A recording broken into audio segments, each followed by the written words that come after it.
प्यारे बच्चों, मैं उमेश कुमार हिंदी की कक्षा में आप सभी का स्वागत करता हूं। बच्चों, आज हम लोग पढ़ेंगे वात्सल्य रस के सर्वश्रेष्ठ कवि सूरदास जी के पद के बारे में, जिन्होंने श्री कृष्ण के बारे में वर्णन किया है। इसमें हम लोग देखेंगे कि श्री कृष्ण ने अपनी माँ यशोदा से वन में गाय चराने के लिए जाने के लिए हठ करते हैं। तो आइए अविलंब हम लोग पैराग्राफ की ओर चलते हैं और देखते हैं वो क्या कह रहे हैं। मैं अपनी सब गाय चरई हूँ, मैं अपनी सब गाय चरई हूँ, प्रातः होत बल के संग जई हूँ, तेरे कहे न रही हूँ।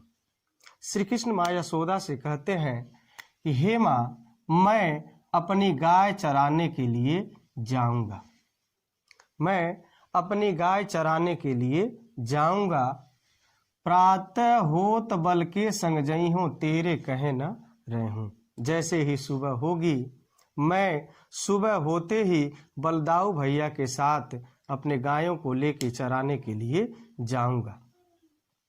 प्रातः होत बल के संग जई हूँ, प्रातः होते ही, सुबह होते ही मैं बलदाऊ भैया के साथ गाय चराने के लिए जाऊंगा, तेरे कहे न रही हूँ, तेरे कहने से मैं रुकूंगा नहीं। ग्वाल बाल गा इनके भीतर न कहूँ डर नहीं लागत। वो अपनी माँ यशोदा से कहते हैं, हे माँ, मुझे ग्वाल बाल और गायों के बीच में तनिक भी डर नहीं लगता है। न कहूँ माने तनिक भी, डर नहीं लागत माने डर नहीं लगता है। वो कहते हैं, मुझे ग्वाल बाल और गायों के बीच में जरा सा भी डर नहीं लगता है। आज न सोऊं नंद दुहाई, रै निरहूंगो जागत। वो कहते हैं, हे माँ, मैं आज रात भर सोऊंगा नहीं, मैं आज रात भर सोऊंगा नहीं। कैसे कह रहे हैं? नंद दुहाई, यानी नंद बाबा की कसम खाकर कह रहे हैं, हे माँ, मैं नंद बाबा की कसम खाकर कह रहा हूँ, आज मैं रात भर सोऊंगा नहीं। और ग्वाल सब गाय चरई हो, मैं घर बैठो रही हूँ। वो कह रहे, हे माँ, सारे ग्वाल बाल गाय चराने के लिए जाएंगे और मैं घर बैठा रहूंगा। वो माँ से कह रहे हैं, हे माँ, कि सारे ग्वाल बाल गाय चराने के लिए जाएंगे और मैं घर बैठा रहूंगा। ये सुनकर उनकी माँ यशोदा कहती हैं, सूर श्याम तुम सोई रहो, अब प्रातः जान मैं दे हूँ।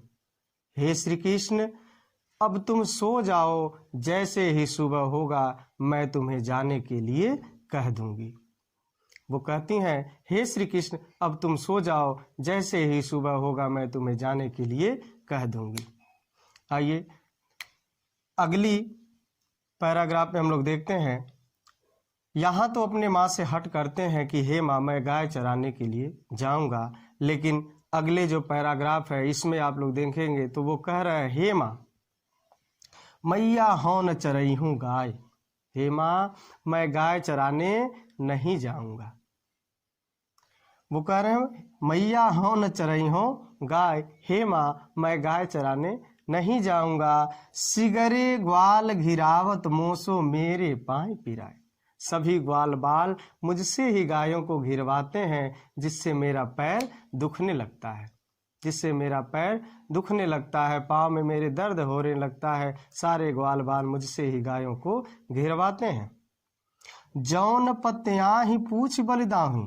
वो कहते हैं, हे माँ, अगर तुम्हें विश्वास नहीं हो रहा, पत्तियाँ का अर्थ है विश्वास होना, अगर तुम्हें विश्वास नहीं हो रहा है तो बलदाऊ भैया से पूछ लो। लेकिन कैसे पूछना? अपनी सौंह दिवाई, सौंह माने कसम, अपनी कसम दिलाकर बलदाऊ भैया से पूछ लेना और वो सब बताएंगे। और इसीलिए वो कह रहे हैं, जौन पत्या ही पूछ बलिदाऊ अपनी सौंह दिलाए। तुम बलदाऊ भैया से अपनी कसम दिला करके पूछ लेना, अन्यथा वो भी झूठ बोलने लगेंगे। यह सुन माई यशोदा ग्वालिन गारी देत रिसाए। ये सुन करके माँ यशोदा सभी ग्वाल बालों को गाली देने लगती हैं और बड़ी ही नाराज होती हैं और कहती हैं, मैं पठवती अपने लड़का को आवे मन बहराए। मैं तो अपने बच्चे को, अपने सूरश्याम अर्थात श्री कृष्ण को इसलिए वहाँ पर भेजती हूँ ताकि वहाँ वो जाएगा तो उसका मन बहल जाएगा, उसका थोड़ा मनोरंजन हो जाएगा। लेकिन सूरश्याम मेरो अति बालक मारत ताहि रिगाय, लेकिन मेरे लाडले मेरे श्री कृष्ण को वो सभी ग्वाल बाल दौड़ा दौड़ा कर थका थका कर मार डालते हैं। आइए बच्चों, इसी के साथ हम लोग अगला देखते हैं। सखीरी मुरली लीजै चोर। गोपियां श्री कृष्ण के मुरली को चुरा लेने के लिए एक योजना बनाती हैं। क्योंकि श्री कृष्ण उस मुरली को हमेशा अपने साथ में लिए रहते हैं, इसलिए सौतिया डाह लेते हुए गोपियां श्री कृष्ण के मुरली को चुरा लेना चाहती हैं। वो कह रही हैं, सखीरी मुरली लीजै चोरी। हे सखी, आओ हम सभी लोग मिलकर श्री कृष्ण की मुरली को चुरा लिया जाए। क्यों? जिन गोपाल की ने अपने बस प्रीति सबन की तोर। जिसने गोपाल को अपने बस में कर लिया है, अर्थात जिसने श्री कृष्ण को अपने बस में कर लिया है और हम सबके प्रेम को भुलवा दिया है, हम सबके प्रेम को भुलवा दिया है। छिन इक घर भीतर निश्वासर धरत न कबहूँ छोड़। क्षण भर के लिए भी उसे अपने से अलग नहीं करते हैं, चाहे घर के भीतर हो, चाहे रात हो, चाहे दिन हो, उसको हमेशा अपने साथ में ही लिए रहते हैं। कबहूँ कर कबहूँ अधरन कटि कबहूँ खोसत जोरी। कभी उस मुरली को श्री कृष्ण अपने हाथों में लिए रहते हैं, कभी अपने अधरन अर्थात अपने होठों से लगाए रहते हैं, और कबहूँ खोसत जोर, कभी उस मुरली को अपने कमर में खोस कर रखते हैं। ना जानो कछु मेली मोहनी राखे यंग यंग भोर। ना जाने उस मुरली ने श्री कृष्ण के ऊपर कौन सा ऐसा मंत्र फेंका है, ऐसी मेल मोहनी फेंकी है जिससे श्री कृष्ण के अंग यंग आकर्षित हो गए हैं और वह उस मुरली के प्रेम के डोरी में बंध गए हैं।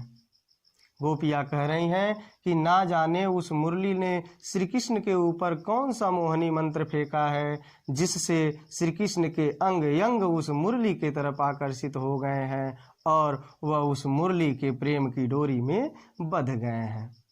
आइए बच्चों, अगला देखते हैं। उद्धव मोहि ब्रज बिसरत नाही। श्री कृष्ण उद्धव से कहते हैं, हे उद्धव, मुझे ब्रज की बहुत याद आ रही है, मुझे से ब्रज भूला नहीं जा रहा है। वो बिसरत का अर्थ होता है भूलना। वो चले गए हैं मथुरा और मथुरा से उन्हें ब्रज की बहुत याद आ रही है और वह अपने मित्र उद्धव से कहते हैं, हे उद्धव, मुझसे ब्रज भूला नहीं जा रहा है, मुझे ब्रज की बहुत याद आ रही है। वृंदावन गोकुल वन उपमन सघन कुंज की छाही। वो वृंदावन, गोकुल और वह वन के बगीचे, उपवन और वो घने कुंज की जो छाया थी जिसके नीचे हम लोग रहा करते थे, उसकी बहुत याद आ रही है।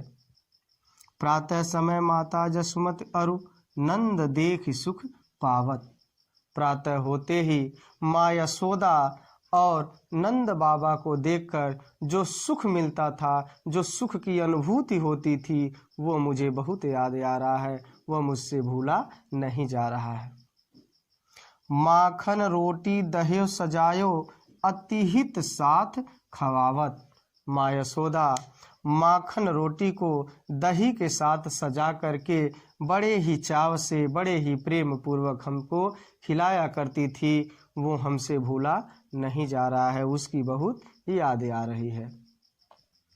गोपी ग्वाल बाल संग खेलत सब दिन हंसत सिरात। गोपियों और ग्वाल बालों के संग खेलते और हंसते हुए पूरा दिन बीत जाता था। गोपियों और ग्वाल बालों के संग खेलते और हंसते हुए पूरा दिन बीत जाता था। हे उद्धव, वह दृश्य, वह समय हमको बहुत याद आ रहा है। सूरदास धनि धनि ब्रजवासी जिनसो हित तत् जतु तात। सूरदास जी कहते हैं वो ब्रजवासी धन्य हैं जिनको श्री कृष्ण बड़े ही प्रेम पूर्वक बड़े ही स्नेह पूर्वक याद कर रहे हैं।